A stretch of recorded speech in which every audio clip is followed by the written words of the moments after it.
Welcome to another deep dive. This time we're tackling something that I know can be a real headache for a lot of businesses out there. Upgrading your SAP systems, specifically to S/4HANA 2023. Yeah, big project for sure. We always like to do these deep dives based on what you, our listeners, are actually struggling with. It's the best way to make sure we're actually being helpful. Right. So we got our hands on the upgrade guide that SAP put out, version 3.0, from October of last year. And let me tell you, it is dense. Packed with information. But that's where we come in. We're going to sift through all of it and pull out the most important insights, the stuff you really need to know to make this process as smooth as possible for you. You can think of this as your roadmap, guiding you through the upgrade jungle. Exactly. Because this upgrade, it's a journey. It can be a bit of a beast, honestly, but in the end, it is so worth it. Absolutely. It keeps your systems modern, performing well, and, most importantly, supported. Right. So right off the bat, the guide makes it clear that you're not just relying on this one document. There's a whole ecosystem of resources around it. Exactly. It mentions several really key resources you'll want to have at your disposal. First up is the simplification item catalog. Ah, yes. Essential reading. But here's the cool thing. It's not a static PDF anymore. It's online, constantly updated. Makes sense. S4HANA is always evolving, right? Makes total sense. You're always getting the most current info on what's changed, all the way back from older S4HANA releases all the way to, 1511. Wow, that's going way back. Yeah. Bookmark that catalog. It's your new best friend. Absolutely. It's your go-to guide for navigating those tricky simplification items. Then there's the Software Update Manager 2.0, SEM for short. This is the actual tool that will be doing the upgrade heavy lifting. The workhorse of the operation. For sure. And you'll also need the Maintenance Planner user guide. You can't do this upgrade without the Maintenance Planner. No way. It's mission critical. Because it does a few really important things. First, it generates a file called stack.xml. Stack.xml. Got it. Yeah, that's basically like the instructions for the upgrade. SEM can't even start without it. Think of it as the blueprint for your new house. Perfect analogy. Yeah. But on top of that, the Maintenance Planner also checks that all your add-ons and business functions will actually play nice with S/4HANA 2023. Compatibility check. Got to make sure everything fits together. Right, before you even think about upgrading. And it's replaced the old maintenance optimizer. Right, so if you're coming from an older system, that's not what you'll be using anymore. Out with the old, in with the new. Now, here's another recommendation from the guide. The SAP Readiness check. Now, this one isn't technically mandatory. Okay, but they really, really strongly advise using it, especially for those major product release upgrades, like if you're moving from, say, 2022 to 2023. So big leaps, not so much for the smaller updates. Exactly, like those feature packages or support packages. Makes sense. And what it does is it analyzes your current system and basically tells you, hey, here are some things you need to be aware of. Here's some potential issues you might run into. Like a heads up before you dive in. Exactly. Gives you a chance to get ahead of any problems. Better to be safe than sorry. Yeah. Especially with a project this big. Absolutely. And finally, they mention the custom code migration guide. If you've got custom code, you'll need to make sure it's going to work with S/4HANA 2023. Most companies do, right? Have some custom code, so that guide's important. Yeah, chances are you're going to need that one. Custom code is like those little tweaks you've made to your house to make it just right. Love that analogy. Got to make sure those tweaks still work after the renovation. Perfect. Okay, so the guide basically breaks down this whole upgrade process into two main phases: prepare and realize. Makes sense. Prep work and then the actual doing. Exactly. So let's start with prepare, because this is where a lot of the success of your upgrade hinges. The foundation. Can't build a house without a solid foundation. And the first thing they talk about under preparation is, well, planning. Seems obvious, but often overlooked. Right. And they hammer home the point of running that SAP readiness check early on in this planning phase. Get a lay of the land. Precisely. Identify any potential snags before they turn into major roadblocks. Spot those weak bridges before you try to drive a heavy truck over them. Exactly. Then it moves on to system requirements. Making sure you're starting from the right place. Right. And the guide specifically lists out which S/4HANA releases you can actually upgrade from. So not every S4HANA system is eligible. No. To go to S/4HANA 2023, you need to be on at least 1709, and it lists all the releases up to 2022. So a relatively recent system. Yes. And now here's a super important point. If you're still running a traditional SAP ERP system, like, ECC 6.0. Ah, the classic ECC. Still see it a lot out there. Yeah, it's still out there. But that's not considered an upgrade. That's a system conversion. Huge difference. A conversion's a much bigger deal. Way bigger. Different guide altogether, so make sure you're using the right one. Don't want to use the wrong instructions. Definitely not. Okay, now we come back to the maintenance planner, which, as we said, is mandatory. The guide really stresses that. It does. And it's not just because of that stack.xml file. It also does a compatibility check on your add-ons, business functions, and industry solutions. Making sure everything's going to work in that 2023 environment. And here's the thing. If it finds something incompatible, Roadblock? it won't even let you generate that stack.xml file. You're stuck. The gatekeeper is serious about its job. Seriously. Serious. So you have to address those issues first. No shortcut. No shortcuts. And remember, you need to be on at least Spam Saint patch level 71. Right, that's a prerequisite for the maintenance planner, technical stuff. It is a bit techy, but basically without that patch level, the maintenance planner can't do its job properly. So double check that version number. And there are a few other preparatory steps the guide mentions. Setting up the maintenance planner according to its own guide. Checking that Spam Saint version. Applying SAP Note 2186164 to your solution manager, and making sure you have an RFC connection set up. Okay, that RFC connection, what's that all about? Basically, it's a secure way for your SAP system to talk to SAP Central Planning Tools. Ah, so the systems can communicate and share information. Exactly. So the maintenance planner gets a clear picture of your current setup. Without it, you're planning in the dark. Exactly. Now, the guide also talks about business functions and how they behave during an upgrade. Business functions, those are those optional modules you can activate. Yep, and they can be always on, customer switchable, or always off in the new 2023 system. Okay, so some might automatically be turned on. If they're always on, yes. Customer switchable ones stay as they were. Got it. But here's the tricky part. If you have a business function active that's always off in 2023. It's a no-go for the upgrade. Yep, the upgrade won't proceed until you deal with that. And the guide points you to SAP Notes 2240359 and 2240360 if you want to dive deeper into those business function details. Those SAP notes, they're lifesavers for all the little details. They are. And speaking of SAP Notes, the guide lists a bunch of them depending on if you're using add-ons or industry solutions. Ah, those extra bits of functionality. Right. There's 2214-109 for supported add-ons, 2011-192 for uninstalling incompatible ones, and 3348-949 covers supported industry solutions. So make sure to check those notes if any of those apply to you. Absolutely. Preparation is all about anticipating those little things that can trip you up. It's all in the details. Okay, moving on. We get to the simplification item check, or SI check for short. Now this is a big one. It is, and it's mandatory. SUM actually triggers it during the upgrade. Okay, so it's built into the process. It is. And its purpose is to make sure you've done everything you need to do to ensure a smooth technical upgrade. So not just that the upgrade works, but that it works well. Exactly. Yeah. You're making sure your business processes can still run after the upgrade. It's delivered through a couple of SAP notes, 2399707 and 2502552. SAP notes for the win, again. Yep. Now, here's the interesting thing. Even though SUM runs the SI check later, the guide recommends you run it early. Run it twice. Why is that? Because it gives you a better understanding of what you need to do to get ready, like a preview. Makes sense. Forewarned is forearmed. Exactly. And the guide actually compares the SI check to the SAP Readiness check. Ah, because they're both about simplification items, Yeah. but they're not quite the same. Right. Readiness check is more high-level, big-picture stuff. SI check is more detailed, more hands-on. Strategic versus tactical, kind of. Yeah. And SI check is mandatory, called by SUM. Readiness check is more like a really strong suggestion. But you should still do both, ideally. Yeah, they really complement each other. Two sides of the same coin. Now, the results of the SI check are color-coded. Okay, so you can quickly see what needs attention. Right.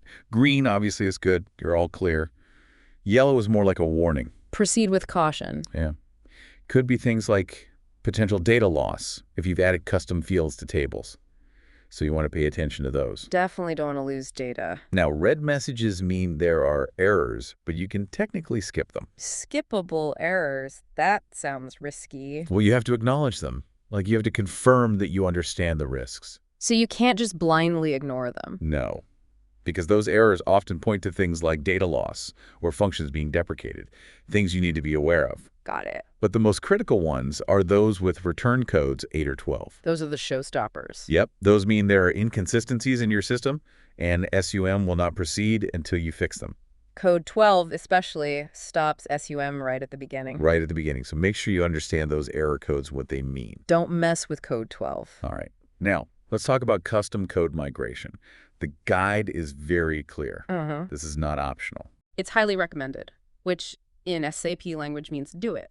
Pretty much, yeah. So if you've developed any custom code for your system, you're going to need to check it against the changes in S/4HANA 2023. Make sure it's still compatible. And you do this in a 2023 system, like a sandbox environment. So you're not messing with your live system. Exactly.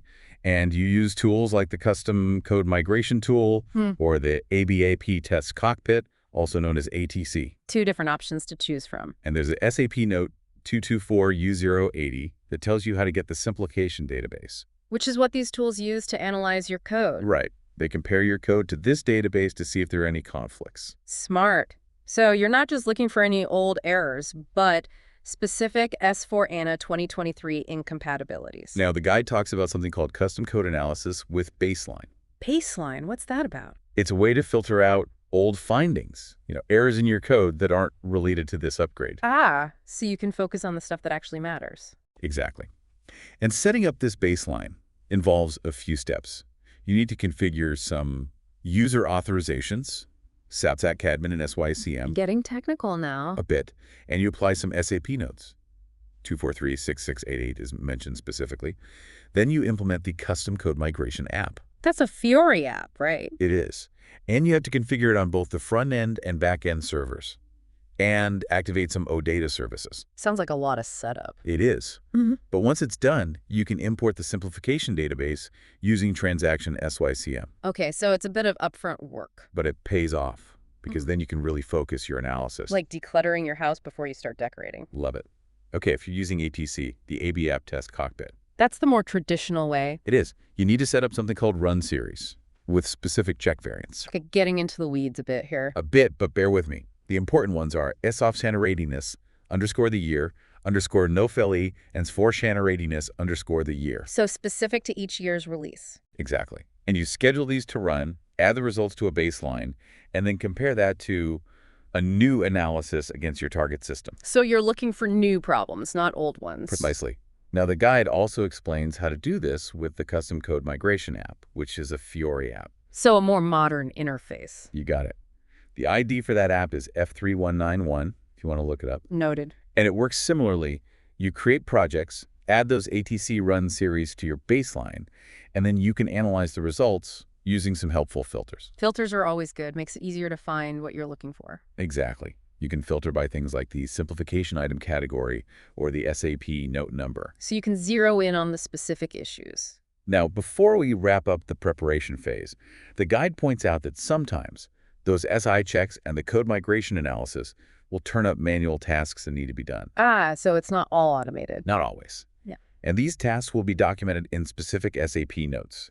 And the guide recommends doing them in a certain order. So there's a logic to the sequence. There is. It builds on itself. You address the basic stuff first, and then more complex things. Like building a house, foundation first, then the walls. Perfect analogy. Okay, so that was the prepare phase. Phew. Yeah. Lot to digest. But now we get to the fun part, the actual execution, realizing the upgrade. Putting all that planning into action. And the guide is clear. Once all the prep work is done, you use SUM, the Software Update Manager, to do the actual upgrade. SUM to the rescue. And it's worth repeating, SUM needs that stack.xml file that you generated with the maintenance planner. Can't do it without it. The blueprint. The blueprint. And remember, during the upgrade, SUM runs the SI check and the custom code migration again. Just to be extra sharp. Exactly. Yeah. So even during the upgrade, you might find some things that need your attention. Gotta stay vigilant. Absolutely. Now, one really interesting thing they talk about in this section is silent data migration, or SDMI. Silent data migration. What's that all about? It's pretty cool, actually. So basically, it migrates your data to the new S/4HANA data structures after the main upgrade is done. So the technical upgrade happens first. And then the data is migrated in the background. And in some cases, this can mean almost zero downtime for your business. That's amazing. Downtime is the killer for businesses. It is. And starting with S/4HANA 2020, FDMI can even work across upgrades spanning up to 3 releases. So those bigger jumps are less disruptive. Much less. Very cool. So these SDMI processes, by default, they run while your system is up and running. So no need to shut everything down. Not necessarily. And you can monitor the progress using transaction SDMMON. SDMMON, got it. And you also need to make sure there are user accounts set up for SDMI to use. So it has the right permissions to do its thing. Exactly. You can either create these accounts yourself beforehand using transaction SDMUSR, or SUIM can create them automatically. Options are good. Now, you can force SDMI to run during downtime, but the guide warns that this can make your downtime much longer. So weigh your options carefully there. Absolutely. And super important, all SDMI processes need to finish successfully in all clients. In all clients. Yeah, all of them. If it doesn't complete everywhere, you can have inconsistencies in your data. Which would be bad. Very bad. And of course, there are some SAP notes with more info. 2850-918, 266-4638, 290-7976, 291-6801, 338-2097, and 344-5802. A lot of numbers there. Don't worry, we'll list all those in the show notes. We will. But it shows just how important that silent data migration is. A lot of detail to consider. Okay, another key post-upgrade activity is cleaning up obsolete data. Getting rid of the clutter. Exactly. The guide introduces the obsolete data handling tool. Sounds a bit technical. It's basically for removing data that's no longer needed in S/4HANA. Because the data model has changed, right? Some things are no longer relevant. Yep. And I actually have a new tool for this in S/4HANA 2023. Brand new. Brand spanking new. You access it through transaction SODH. The old tool, ODH data processing, is only for looking at old logs now. So it's being phased out? Exactly. And, SAP Note 3335020D has all the details on the new tool. SAP Notes to the rescue again. They're always there for us. So important to stay on top of these tool changes, always evolving. Okay, for those of you using Fiori. The modern user interface. Right. There's some very specific follow-up activity. Make sure everything's working smoothly. Exactly. They really emphasize checking the Fiori upgrade info, especially the latest correction notes, which you can find in SAP Note 3336823. Got to keep everything up to date. And make sure you have the latest corrections for task lists, which are detailed in SAP Note 2902673. Task lists, those are important for managing workflows. If you're using untyped replicable catalog types, they're also called BEC. BEC. You'll need to replicate the app descriptors using report UI2 tab discremotil, even in embedded deployments. So even if your Fiori is built in, you still need to do this. Yep. And you need to invalidate the server caches. Clear out the old stuff. Right. You use reports UI to invalidate client caches and UI to invalidate global caches for that. A mouthful. Definitely, but important for performance. On the back end, they mention checking and activating ICF nodes. ICF nodes, those are those communication pathways. Exactly. If you have issues with SAP GUI for HTML apps, that's what you need to check. And you can use report RCSCF serve mass processing to activate multiple nodes at once. Right. And lastly, for Fiori, they recommend reviewing the performance of your implementation using SAP Note 2916959. So a final check to make sure everything's running smoothly. Right. After all that, you need to focus on authorizations and PFCG roles. The security stuff. Exactly. Controlling who has access to what in your system. Super important. The guide says to do the Fiori stuff first, though. Okay, so Fiori first, then authorizations. You use transaction SU25 to check and compare the default authorization values after the upgrade. You compare the SAP defaults in SU22 with your customer defaults in SU24. So making sure your custom settings are still in line with the new defaults. Right. And SAP Notes 1539556 and 440231 have some good info on that. Always good to have those notes handy. Then you need to update your PFCG roles using the actions in SU25, taking into account any changes to those defaults and any new Fiori content. So basically making sure all the permissions are correct. Right. Now, for those of you using advanced variant configuration, that's getting pretty specialized. It is. The guide has specific instructions depending on which S/4HANA release you're starting from. So different steps for different starting points? Yep. If you're on a release lower than 1709, you need to look at the main installation guide. Okay, installation guide. But if you're on 1709 or higher, SAP Note 2987015 has the instructions. Another note. Yep, and for those using PPDS. Production planning and detailed scheduling. There's a change in how the system handles material plants that are marked for deletion. Oh, interesting. Yeah, starting with S/4HANA 2022. So if you're upgrading from a release before that, You have to run a report called PPDS Eactivate VMPLN Prod manually. Manually, so make a note of that. But if you're going from 2022 to 2023, you don't need to do it. Okay, so that one only applies to certain upgrades. Right. And SAP Note 3150247 has more on that. And one last thing for policy management FSPM. They have a specific release information note, SAP Note 3373830, for upgrading that in S4H ANA 2023. So lots of specialized instructions depending on your specific setup. Exactly. And that just highlights how important it is to consult the guide and those SAP notes. Couldn't have done this deep dive without them. No way. They're the lifelines in this upgrade process. Absolutely essential. So, to wrap it all up. Upgrading to S4 ANA 2023 is a major project, no doubt about it. Lots of moving parts. But if you take it step by step, use the tools SAP provides, and consult those SAP notes, it's definitely achievable. And worth it in the end. Modern system, better performance, all the new features. Absolutely. And considering all the detail and coordination involved, what are some of the strategic benefits beyond those immediate technical improvements? How can an S4 ANA 2023 upgrade make your organization more agile, more innovative in the long run? That's a great question. Something to think about. Thanks for joining us on this deep dive. We hope it's helped you understand the SAP S4 ANA 2023 upgrade process better. And good luck with your upgrades. We're here to support you on this journey. Until next time. Bye for now.